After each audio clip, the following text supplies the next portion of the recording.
Eto na naman tayo mga kaamats. Napanood nyo ba yung sobrang gandang video na pagkakagawa ng part 1 natin? Diba sa sobrang ganda parang ayaw mo nang ulitin?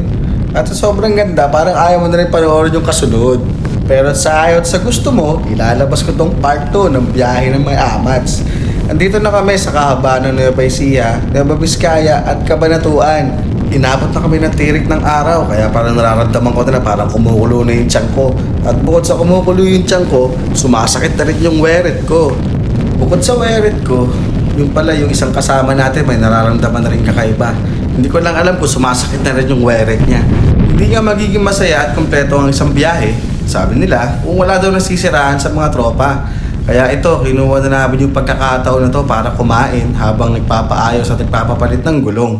Solbado ang lahat. Di alintana na atrasado na kami ng konti sa oras. Sa part na to, nararamdaman ko na parang lumalamig na yung hangin. Na para bang hindi na sa puwet nang galing.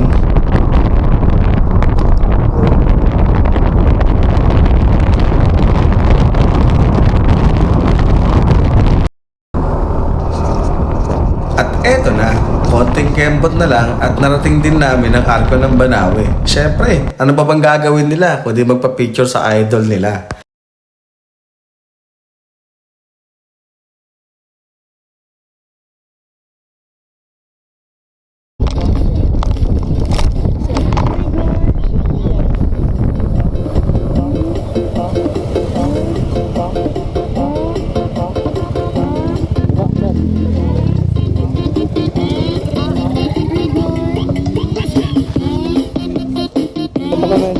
Guys, shout out. Ayan.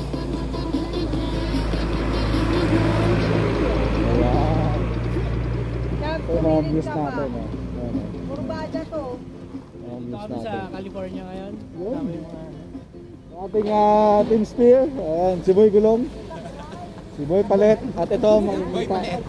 Ito makikita pag bumiyahe ka dito. Ayan. Yan ang makikita. gusto ang bulag tsaka bulag. Oo, balik tayo doon. Dito na doon. Line set. Dahil, no? Mas maganda sa highest point.